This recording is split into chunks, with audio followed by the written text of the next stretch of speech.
The Buddha's teachings have resonated across centuries, offering profound insights into the nature of human existence. One of the most compelling concepts is the notion that all things are born in desire. This principle lies at the heart of Buddhist philosophy, suggesting that our cravings and attachments shape our reality and influence our suffering. In this video, we will delve into this timeless wisdom, exploring how desire manifests in our lives and how understanding it can lead to greater peace and fulfillment. Join us on a journey through the teachings of the Buddha as we uncover the true essence of desire and its impact on our path to enlightenment. Chapter 1. Understanding. Desire in Buddhism. Desire, or tanha in Pali, is a fundamental concept in Buddhism, identified as the primary cause of human suffering. To fully grasp the role of desire in our lives, it is essential to delve into the Four Noble Truths, which form the cornerstone of the Buddha's teachings. The first noble truth, dukkha, acknowledges the existence of suffering in life. Suffering is not just physical pain, but encompasses a wide range of experiences, including emotional distress, dissatisfaction, and the inherent impermanence of all things.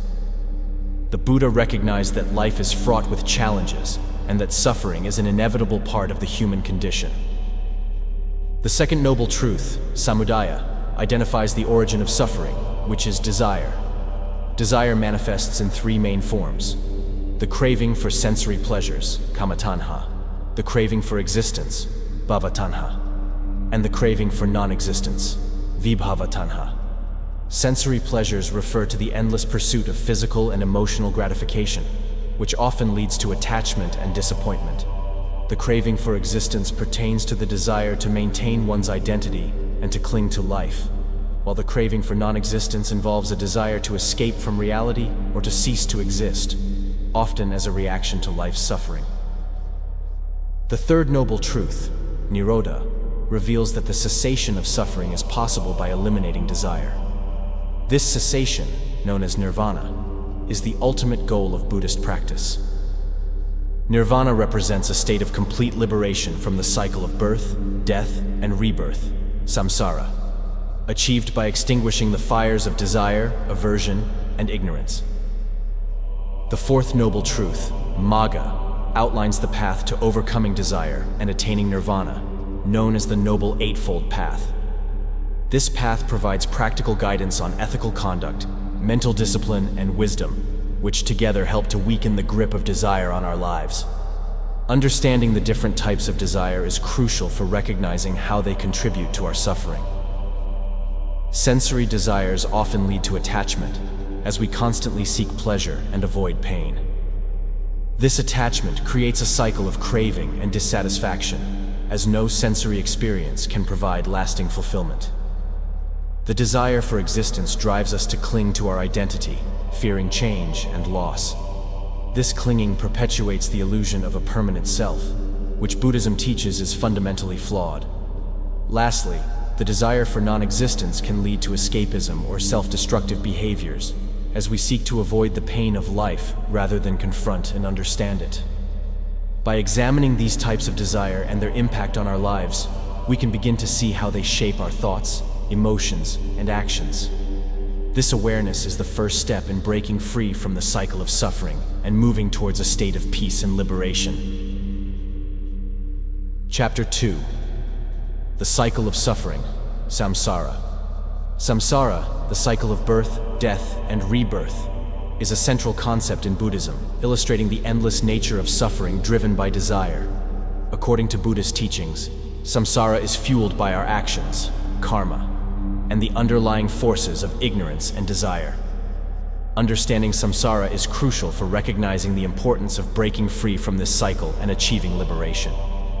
At the heart of samsara lies the concept of dependent origination, pradityasamutpada, which explains how our ignorance and desires perpetuate the cycle of suffering. Dependent origination is often depicted as a 12-linked chain, each link representing a stage in the cycle of existence. These links are ignorance, volitional formations, consciousness, name and form, the 6 sense bases, contact, feeling, craving, clinging, becoming, birth, and aging and death. The cycle begins with ignorance, avidya, the fundamental misunderstanding of the true nature of reality. Ignorance leads to volitional formations, sankhara, which are mental and physical actions driven by desire and aversion. These formations shape our consciousness, vijnana, influencing our perceptions and experiences. Consciousness gives rise to name and form, nama-rupa, which represent the mental and physical aspects of our existence. These, in turn, lead to the development of the 6 sense bases, salayatana, sight, hearing, smell, taste, touch, and mind. The 6 sense bases enable contact, phassa, with external stimuli, which generates feelings, vedana, of pleasure, pain, or neutrality. Feelings trigger craving, tanha, the desire for pleasant experiences, and the aversion to unpleasant ones. Craving leads to clinging, upadana, a more intense form of desire that involves attachment to sensory pleasures, ideas, and self-identity. Clinging propels the process of becoming, bhava, where our actions and desires shape our future existence. Becoming results in birth, jati, the entry into a new life conditioned by past actions and desires. Birth inevitably leads to aging and death, jara marana, completing the cycle and setting the stage for its repetition in future lives. The 12 links of dependent origination demonstrate how our ignorance and desires bind us to the cycle of samsara. Each link is interconnected, and breaking any part of the chain can lead to liberation. By understanding how our desires and actions perpetuate samsara, we can begin to make conscious efforts to overcome them. The concept of karma plays a significant role in samsara. Karma refers to intentional actions driven by desire, which generate consequences that shape our future experiences. Positive actions motivated by compassion and wisdom lead to favorable outcomes, while negative actions driven by greed and hatred result in suffering. The law of karma emphasizes personal responsibility and the importance of ethical conduct in breaking free from the cycle of samsara. To transcend samsara, one must cultivate wisdom, panna, and ethical conduct, sila. Wisdom involves understanding the true nature of reality, including the impermanence, anicca, suffering, dukkha, and non-self, anatta, of all phenomena. Ethical conduct involves living in harmony with these truths, reducing harm and promoting the well-being of oneself and others. By developing wisdom and ethical conduct, we can weaken the forces of ignorance and desire that drive samsara. This path requires mindfulness and continuous effort, but it ultimately leads to liberation from the cycle of suffering and the attainment of nirvana. Chapter 3. The Path to Liberation. The Noble Eightfold Path. The Noble Eightfold Path is the Buddha's prescription for overcoming desire and achieving liberation from suffering. This path provides a comprehensive guide to ethical conduct, mental discipline, and wisdom, helping individuals transform their lives and attain nirvana. The path is often divided into 3 main categories: wisdom, panna, ethical conduct, sila, and mental discipline, samadhi. 1. Right view, samadhi. Right view is the foundation of the Noble Eightfold Path. It involves understanding the 4 noble truths and seeing reality as it truly is. This includes recognizing the nature of suffering, its causes, its cessation, and the path leading to its cessation.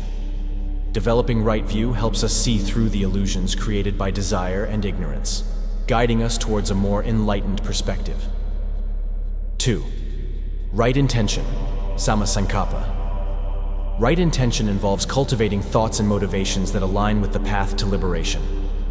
This includes the intention of renunciation, letting go of attachments, the intention of goodwill, cultivating loving kindness and compassion, and the intention of harmlessness, avoiding harm to oneself and others.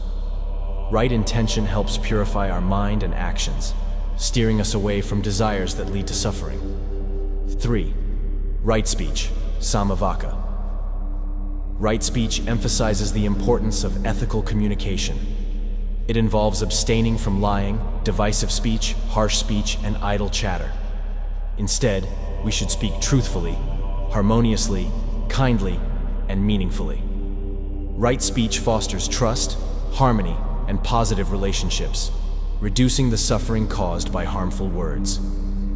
4. Right action, sama kamanta. Right action focuses on ethical conduct in our physical actions. It involves abstaining from killing, stealing, and engaging in sexual misconduct. Instead, we should act in ways that promote life, respect others' property, and maintain moral integrity. Right action helps create a peaceful and just society, reducing harm and promoting well-being. 5. Right livelihood, sama ajiva. Right livelihood encourages choosing a profession that does not cause harm to others. This means avoiding occupations that involve exploitation, deceit, or violence. Instead, we should engage in work that is honest, ethical, and beneficial to society. Right livelihood ensures that our means of subsistence align with our values and contribute to the greater good. 6. Right effort, sama vayama. Right effort involves cultivating a diligent and disciplined approach to mental and ethical development. It includes 4 aspects: preventing unwholesome states from arising, abandoning unwholesome states that have arisen, developing wholesome states that have not yet arisen, and maintaining wholesome states that have already arisen. Right effort is essential for making progress on the path and overcoming the influence of desire. 7. Right mindfulness, samasati. Right mindfulness involves developing a heightened awareness of our thoughts, feelings, bodily sensations, and surroundings. This includes practicing mindfulness of breathing, mindfulness of the body, mindfulness of feelings, and mindfulness of mental states. Right. Mindfulness helps us observe our desires without attachment, leading to greater clarity and insight into the nature of reality. 8. Right concentration, sama samadhi. Right concentration involves developing deep states of meditative absorption, jhanas, through focused and sustained attention. This practice helps calm the mind, reduce distractions, and cultivate profound inner peace. Right concentration supports the development of wisdom and insight, enabling us to see through the illusions of desire and attain liberation. The Noble Eightfold Path is not a linear progression, but a holistic and interconnected framework.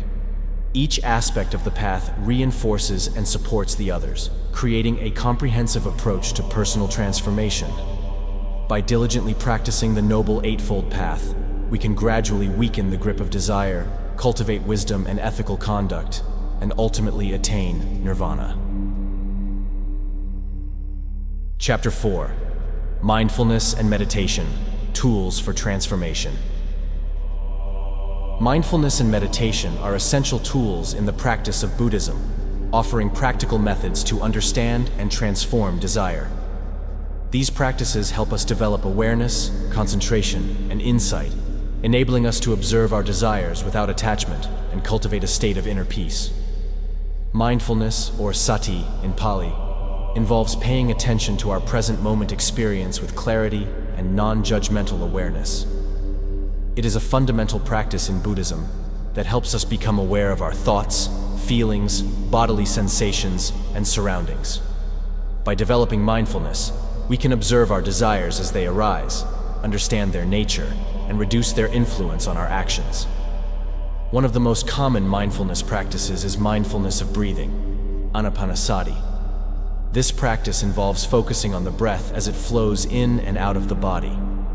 By concentrating on the breath, we can anchor our awareness in the present moment and develop a calm and focused mind.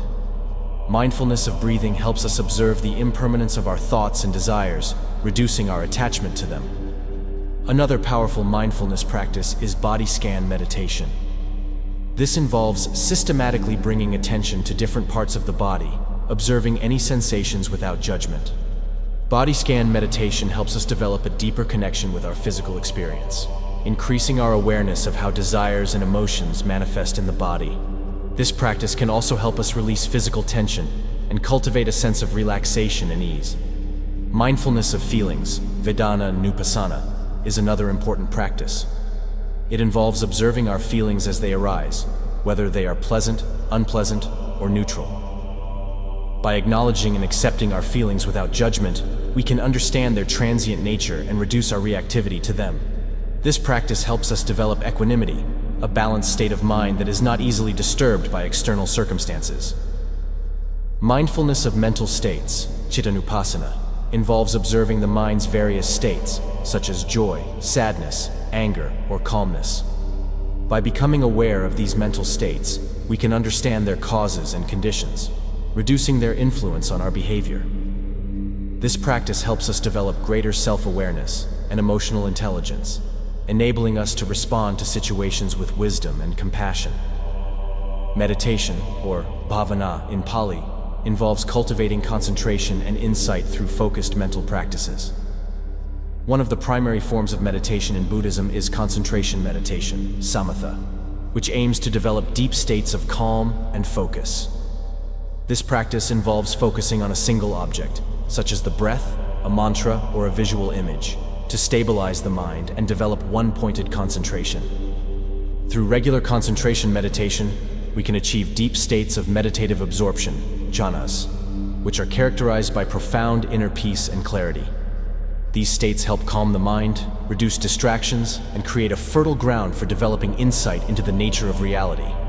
Insight meditation, vipassana, is another essential practice in Buddhism. It involves developing a deep and intuitive understanding of the true nature of phenomena, including their impermanence, anicca, suffering, dukkha, and non-self, anatta. Insight meditation helps us see through the illusions created by desire and ignorance, leading to a direct experience of reality as it is. One powerful insight meditation technique is the practice of noting. This involves mentally labeling each experience as it arises, such as thinking, feeling, hearing, or seeing. By noting our experiences, we can develop greater clarity and objectivity, reducing our identification with them. This practice helps us understand the impermanent and conditioned nature of our desires, reducing their grip on our minds. Loving kindness meditation, metta bhavana, is another transformative practice. It involves cultivating feelings of unconditional love and compassion towards oneself and others. This practice helps counteract negative emotions such as anger, jealousy, and hatred, which are often fueled by desire. By developing loving kindness, we can create a more positive and harmonious mental environment, reducing the influence of destructive desires. In addition to these formal meditation practices, mindfulness can be integrated into our daily activities. Practicing mindful eating, walking, or working helps us bring greater awareness and presence to our everyday experiences. By cultivating mindfulness in all aspects of life, we can develop a continuous awareness of our desires and learn to respond to them with wisdom and compassion. Mindfulness and meditation are powerful tools for transforming desire and achieving greater peace and fulfillment. By developing these practices, we can observe our desires without attachment, understand their nature, and cultivate a state of inner freedom. Through continuous effort and dedication, we can gradually weaken the grip of desire and move towards the ultimate goal of liberation. Chapter 5. Living a life of balance and contentment. Living a life of balance and contentment is essential for integrating the Buddha's teachings on desire into our daily lives. By cultivating balance and contentment, we can reduce the influence of desire, promote well-being, and create a more fulfilling and peaceful existence. Balance, or middle way, Majjhima Patipada, is a core principle in Buddhism. The Buddha advocated for a balanced approach to life, avoiding both extremes of indulgence and self-mortification. This middle way involves finding harmony between our physical, emotional, and spiritual needs, promoting a sense of well-being and stability. To live a balanced life, it is important to practice moderation in all aspects of life. This includes moderating our consumption of food, entertainment, and material possessions. By avoiding excess and practicing restraint, we can reduce the desires that lead to attachment and suffering. Instead of seeking constant pleasure, we can find contentment in simplicity and gratitude for what we have. Contentment, or santuti in Pali, is the practice of being satisfied with what we have and appreciating the present moment. Contentment involves cultivating a mindset of gratitude and acceptance, recognizing the abundance in our lives and letting go of the constant craving for more. By developing contentment, we can create a sense of inner peace and reduce the dissatisfaction that fuels desire. Gratitude is a powerful practice for cultivating contentment. By regularly reflecting on the things we are grateful for, we can shift our focus from what we lack to what we have. This practice helps us appreciate the small joys and blessings in our lives, fostering a sense of abundance and fulfillment. Keeping a gratitude journal or expressing gratitude to others are practical ways to develop this habit. Simplicity is another key aspect of contentment. By simplifying our lives and reducing unnecessary clutter, we can create a more peaceful and harmonious environment. This includes decluttering our physical space, simplifying our schedules, and minimizing our commitments. By focusing on what truly matters, we can reduce the distractions and desires that lead to stress and dissatisfaction. Mindful living is essential for maintaining balance and contentment. By practicing mindfulness in our daily activities, we can cultivate greater awareness and presence, reducing the influence of desire and promoting a sense of peace. Mindful eating, for example, involves savoring each bite of food, appreciating its taste, texture, and nourishment. This practice helps us develop a healthier relationship with food and reduce mindless consumption driven by cravings. Mindful communication is also important for living a balanced and contented life. By practicing active listening and speaking with kindness and honesty, we can create more meaningful and harmonious relationships. Mindful communication helps reduce misunderstandings and conflicts, promoting a sense of connection and mutual respect. Self-care is another crucial aspect of living a balanced life. Taking care of our physical, emotional, and mental well-being is essential for reducing stress and promoting overall health. This includes getting enough rest, engaging in regular physical activity, and practicing relaxation techniques such as meditation or yoga. By prioritizing self-care, we can create a strong foundation for well-being and resilience. Setting healthy boundaries is important for maintaining balance and preventing burnout. This involves learning to say no to excessive demands and commitments, protecting our time and energy for what truly matters. By setting boundaries, we can create space for rest, reflection, and personal growth, reducing the pressures that lead to stress and desire. Cultivating positive relationships is essential for a balanced and contented life. By surrounding ourselves with supportive and like-minded individuals, we can create a sense of community and belonging. Positive relationships provide emotional support, encouragement, and opportunities for growth, helping us navigate the challenges of life with greater ease. Engaging in meaningful activities is another key to living a fulfilling life. By aligning our actions with our values and passions, we can create a sense of purpose and satisfaction. This may involve pursuing hobbies, volunteering, or engaging in creative projects. Meaningful activities provide a sense of accomplishment and joy, reducing the need for external validation and desires. Finally, spiritual practice is essential for maintaining balance and contentment. Regularly engaging in meditation, prayer, or reflection helps us connect with our inner wisdom and cultivate a sense of peace and purpose. Spiritual practice provides a deeper understanding of our true nature and the nature of reality, reducing the influence of desire and promoting inner freedom. By integrating these practices into our daily lives, we can cultivate a sense of balance and contentment that supports our journey towards liberation. Living a balanced and contented life not only reduces the influence of desire, but also creates a foundation for greater peace, happiness, and fulfillment. Through continuous effort and mindful living, we can align our lives with the Buddha's teachings and move closer to the ultimate goal of enlightenment,